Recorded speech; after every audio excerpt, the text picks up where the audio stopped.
সবচেয়ে বড় ভয় হলো এই সংঘাত যদি একবার ডুরান্ড লাইন পেরিয়ে পাকিস্তানের ভিতরে অর্থাৎ খাইবার পাখতুনওয়া পর্যন্ত ছড়িয়ে পড়ে, তবে পাকিস্তান এক ভয়াবহ গৃহযুদ্ধের সম্মুখীন হতে পারে। দক্ষিণ এশিয়া কি এক ভয়াবহ তৃতীয় বিশ্বযুদ্ধের দোরগোড়ায় দাঁড়িয়ে? অ্যাকচুয়ালি গত 48 ঘন্টা যা ঘটেছে তা গোটা বিশ্বের ভূ রাজনীতিকে কাঁপিয়ে দিয়েছে। একদিকে পাকিস্তানের অত্যাধুনিক F-16 ফাইটার জেট কাবুলের আকাশ চিরে আছড়ে পড়ছে, আর অন্যদিকে তালিবানরা দাবি করছে তারা খতম করেছে প্রায় 50-এর ওপর পাকিস্তানি কমান্ডো। পবিত্র রমজান মাসে যখন শান্তির প্রার্থনা করার কথা, তখন সীমান্ত জুড়ে বইছে লাশের গন্ধ। পাকিস্তান শুরু করেছে তাদের বিতর্কিত সামরিক অভিযান অপারেশন গজব লিল হক। এরই মাঝে সোশ্যাল মিডিয়ায় ছড়িয়ে পড়া একটি ভিডিও কি যুদ্ধের মোড় ঘুরিয়ে দেবে? ভারতের কড়া হুঁশিয়ারি আর রাশিয়ার মধ্যস্থতার প্রভাব সব মিলিয়ে পরিস্থিতি পুরো অগ্নিগর্ভ। আজকের ভিডিওতে আমরা এমন কিছু তথ্য উন্মোচন করব যা হয়তো মূলধারা সংবাদ মাধ্যম এড়িয়ে যাওয়া হচ্ছে। বাট কেন এই যুদ্ধ? যুদ্ধের ময়দানে ঠিক কার পাল্লা ভারী? আর এই সংঘাত কি সত্যি ভারতের জন্য একটি বড় সুযোগ হয়ে দাঁড়ালো? চলুন গভীরে যাওয়া যাক। নমস্কার, আমি দিব্যেন্দু, ইন্টারজিও চ্যানেলে আপনাদের স্বাগত। যুদ্ধের শুরুটা হঠাৎ হয়নি। পাকিস্তান ও আফগানিস্তানের মধ্যে গত কয়েক দশক ধরে চলে আসা ডুরান্ড লাইন বা 2640 কিলোমিটারের বিতর্কিত সীমান্তই হলো এই সমস্যার মূল কেন্দ্র। পাকিস্তানিকে আন্তর্জাতিক সীমানা মানলেও তালিবান তথা আফগান জনগণ একে কখনোই স্বীকৃতি দেয়নি। কিন্তু সম্প্রতি পরিস্থিতি নিয়ন্ত্রণ বাইরে চলে যায় যখন 6 ফেব্রুয়ারি ইসলামাবাদে একটি ভয়াবহ আত্মঘাতী হামলা হয়। এরপর বান্নু এলাকায় পাকিস্তানের একজন লেফটেন্যান্ট কর্নেলকে হত্যা করা হয়। পাকিস্তানের অভিযোগ এই সব হামলার মাস্টার মাইন্ডরা লুকিয়ে আছে আফগানিস্তানের পক্তিকা ও নানগারহার প্রদেশে। পাকিস্তানের প্রতিরক্ষা মন্ত্রী খাজা আসিফ সরাসরি ক্যামেরার সামনে এসে ঘোষণা করেছেন এখন এটি প্রকাশ্য যুদ্ধ। প্রধানমন্ত্রী শাহবাজ শরীফের নির্দেশে শুরু হয় অপারেশন গজব লিল হক, যার অর্থ সত্যের রুদ্ররোষ। উনি আরও জানিয়েছেন আফগান সীমান্তে শুরু হওয়া সেনা অভিযান আদতে তালিবানের বিরুদ্ধে পূর্ণাঙ্গ যুদ্ধ। আমাদের ধৈর্য ফুরিয়ে গেছে, এখন সরাসরি যুদ্ধের সময়। পাকিস্তানের প্রধানমন্ত্রী শাহবাজ শরীফ বলেন, আমরা সব সময় শান্তি চেয়েছি, কিন্তু দেশের প্রতিরক্ষায় কোনো আপোষ হবে না। যে কোনো আগ্রাসনের জবাব উপযুক্তভাবে দেওয়া হবে। তারপর থেকেই পাকিস্তান তাদের বিমান বাহিনী ব্যবহার করে কাবুল, কান্দাহার এবং খোস্ত প্রদেশে অন্তত 7টি গোপন আস্তানায় হামলা চালায়।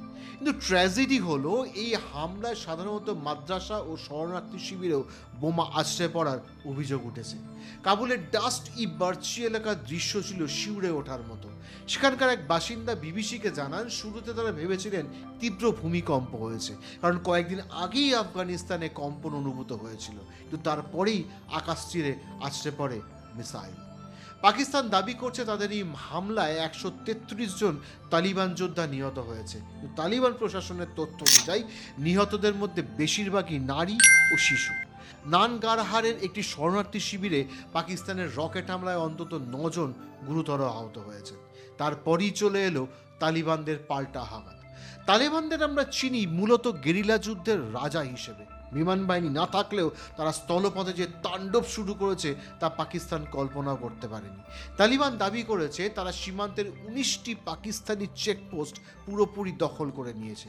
শুধু তাই নয়, তারা দাবি করেছে এই পাল্টা হামলায় অন্তত 55 জন পাকিস্তানি সেনা প্রাণ হারিয়েছে। যদিও পাকিস্তান আনুষ্ঠানিকভাবে মাত্র 2 জনের মৃত্যুর কথা স্বীকার করেছে, এই তথ্যের যুদ্ধে বা ইনফরমেশন ওয়ার এখন সংঘাতের অবিচ্ছেদ্য অংশ হয়ে দাঁড়িয়েছে। রাতে পাকিস্তানে হামলা শুরু করে আফগান বাহিনী। পাক বিমান বাহিনীর প্রতিশোধ নিতে এই হামলা বলে দাবি করা হয়।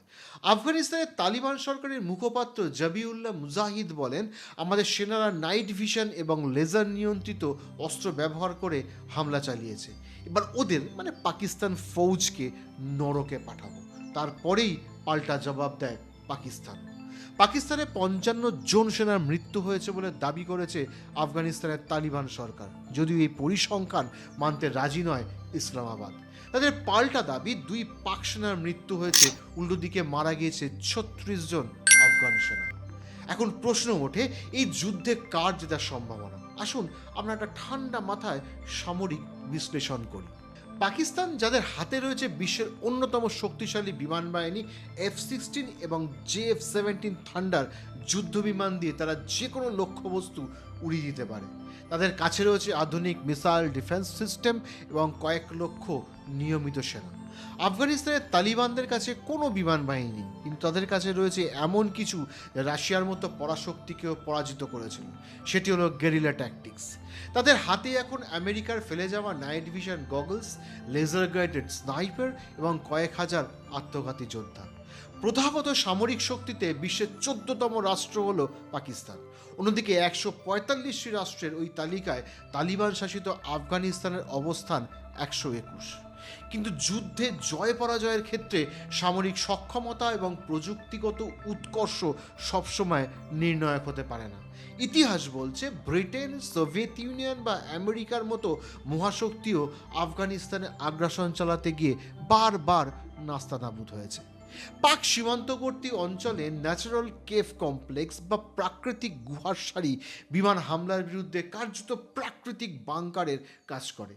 অতীতে সোভিয়েত আগ্রাসন এবং মার্কিন হামলার সময়ও এই অবস্থানগত সুবিধার সদ্ব্যবহার করে সফল হয়েছে তালিবানরা। কখনোই আকাশ থেকে হামলা মানে গাইডেড বোমা, প্রিসিশন ক্ষেপণাস্ত্র ছুড়ে এই এলাকার নিয়ন্ত্রণ প্রতিষ্ঠা করতে পারেনি দুই মহাশক্তি। বাট 1947 সালে স্বাধীনতার পর থেকে পাক ফৌজের কাঠামো গড়েই উঠেছে সম্পূর্ণভাবে ভারতকে নিশানা করে। সেখানে যুদ্ধবিমানের মদতে সমতল ও মরুভূমিতে গোলন্দাজ ও ট্যাঙ্ক বাহিনীর যান্ত্রিক যুদ্ধের বা মেকানিজড ওয়ারফেয়ারে গুরুত্ব পেয়েছে। কিন্তু আফগান সীমান্তবর্তী দক্ষিণ হিন্দুকুশ এবং সুলেমান পর্বতের 10 ফুটের দুর্গম গিরিশিরাগুলিতে পাক সেনার এই যুদ্ধ কৌশল নিতান্তই অচল। এই পরিস্থিতিতে পাক বাহিনীকে নির্ভর করতে হচ্ছে মার্কিন F-16 এবং চীনা JF-17 থান্ডার যুদ্ধবিমানের উপর। কিন্তু আফগানিস্তানে মার্কিন বাহিনীর ব্যর্থতার বিশ্লেষণ করলে বোঝা যায় এমন প্রতিকূল ভৌগোলিক অবস্থায় এ ধরনের আকাশ হামলা সফল হওয়া খুব কঠিন। সবচেয়ে বড় হয় হলো এই সংঘাত যদি একবার ডুরান্ড লাইন পেরিয়ে পাকিস্তানের ভিতরে অর্থাৎ খাইবার পাখতুনওয়া পর্যন্ত ছড়িয়ে পড়ে, তবে পাকিস্তান এক ভয়াবহ গৃহযুদ্ধের সম্মুখীন হতে পারে।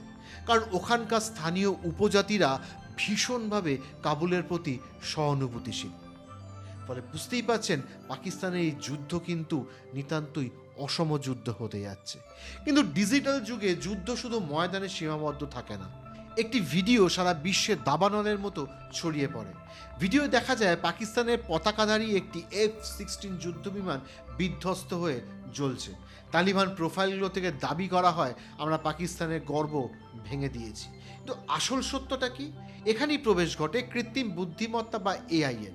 ইলন মাস্কের প্ল্যাটফর্ম এক্সের AI চ্যাটবট গ্রোক এই ভিডিওটির সত্যতা যাচাই করে এক চাঞ্চল্যকর তথ্য দেয়। গ্রোক জানায় ভিডিওটি সম্পূর্ণভাবে ভুয়ো।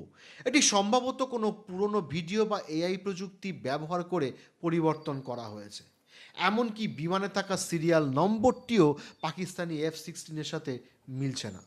এই ঘটনা আমাদের শেখায় যে যুদ্ধের সময় কোনো তথ্যই যাচাই না করে বিশ্বাস করা উচিত নয়। দুই পক্ষই এখন ভিডিও এডিট করে অপরের মনোবল ভাঙার চেষ্টা করছে। এই যুদ্ধের সবথেকে বড় টুইস্ট এসেছে ভারতের দিক থেকে। ভারত সাধারণত প্রতিবেশী দেশগুলোর আভ্যন্তরীণ ঝামেলায় মাথা ঘামায় না, কিন্তু এবার ভারতের পররাষ্ট্র মন্ত্রণালয়ের মুখপাত্র রণধীর জয়সওয়াল যে ভাষায় পাকিস্তানের নিন্দা করেছেন তা নজিরবিহীন। তিনি বলেছেন পবিত্র রমজান মাসে আফগান ভূখণ্ডে পাকিস্তানের এই হামলার আমরা তীব্র প্রতিবাদ জানাই। এই ঘটনা পাকিস্তান সরকারের ব্যর্থতাকে পুনরায় প্রকাশ করেছে। ভারত পরিষ্কার জানিয়ে দিয়েছে এই দুঃসময় তারা আফগানিস্তানের পাশে আছে। কিন্তু কেন এই অবস্থান? আফগানিস্তানে ভারতের ব্যাপক বিনিয়োগ রয়েছে। ভারত সেখানে বাঁধ, রাস্তা এবং সংসদ ভবন তৈরি করেছে। অন্যদিকে পাকিস্তানকে একঘরে করার জন্য আফগানিস্তানের সঙ্গে বন্ধুত্ব রাখা ভারতের একান্তই কৌশলগত বিজয়। ভারত সরাসরি পাকিস্তানকে আক্রমণ না করেও বুঝিয়ে দিয়েছে যে দক্ষিণ এশিয়ায় অশান্তির মূল কারণ কে। এদিকে ইরান ও রাশিয়াও এই সংঘাত থামাতে আগ্রহী। ইরানের পররাষ্ট্রমন্ত্রী আব্বাস আরাগচি মধ্যস্থতার প্রস্তাব দিয়েছেন, কারণ এই যুদ্ধ দীর্ঘস্থায়ী হলে পুরো অঞ্চলের অর্থনীতি ও বাণিজ্য ধ্বংস হয়ে যাবে। যুদ্ধের প্রভাব শুধু সীমান্তে সীমাবদ্ধ নয়, এটি আপনার পকেটেও টান দিতে পারে। পাকিস্তান ও আফগানিস্তানের মধ্যবর্তী প্রধান বাণিজ্যিক পথ টরখাম সীমান্ত অনির্দিষ্টকালের জন্য বন্ধ হয়ে গেছে। হাজার হাজার ট্রাক পণ্য নিয়ে দাঁড়িয়ে আছে। এর ফলে এক, পাকিস্তানে খাদ্যদ্রব্য সবজির দাম কয়েক গুণ বেড়ে গেছে। দুই, মধ্য এশিয়া থেকে তেলের সাপ্লাই চেইন বাধাগ্রস্ত হচ্ছে। তিন, যদি সংঘাত আরও বাড়ে তবে আন্তর্জাতিক বাজারে অপরিশোধিত তেলের দাম বাড়ার প্রচুর সম্ভাবনা রয়েছে। পাকিস্তান ইতিমধ্যেই অর্থনৈতিক সংকটে জর্জরিত। এই সময় একটি পূর্ণমাত্রার যুদ্ধ তাদেরকে আরও বড় মুদ্রাস্ফীতিতে ঠেলে দিতে পারে এবং মুদ্রাস্ফীতি আকাশছোঁয়া করে তুলতে পারে। অন্যদিকে আফগানিস্তান নিয়ে মানবিক বিপর্যয় আরও গভীর হবে। 2026 সালের এই সময় দাঁড়িয়ে আমরা যা দেখছি তা হয়তো এক নতুন বিশ্ব ব্যবস্থার শুরু হতে যাচ্ছে। পাকিস্তান দাবি করছে তারা শান্তি চায়, কিন্তু দেশের প্রতিরক্ষায় কোনো আপোষ করবে না। অন্যদিকে সাবেক আফগান প্রেসিডেন্ট হামিদ কারজাই থেকে শুরু করে বর্তমান তালিবান নেতারা সবাই ঐক্যবদ্ধ হয়ে প্রতিরোধের ডাক দিয়েছেন। যুদ্ধের ইতিহাস বলে কোনো পক্ষই শেষ পর্যন্ত জয়ী হয় না, ক্ষতিগ্রস্ত হয় সাধারণ মানুষ। ভারত কি পারবে মধ্যস্থতাকারীর ভূমিকা পালন করতে, নাকি নাকি এই যুদ্ধ পাকিস্তান ও আফগানিস্তানের চিরস্থায়ী শত্রুর সম্পর্ক তৈরি করবে? আপনার কি মনে হয়, ভারতের কি উচিত এই যুদ্ধে আরও সক্রিয়ভাবে আফগানিস্তানকে সাহায্য করা, নাকি নাকি পাকিস্তানের দাবি অনুযায়ী জঙ্গি দমনে তাদের সমর্থন করা উচিত? কমেন্ট বক্সে আপনার মতামত জানান। দেখা হবে পরের কোনো ভিডিওতে। সবাই ভালো থাকবেন, সুস্থ থাকবেন। জয় হিন্দ, জয় ভারত।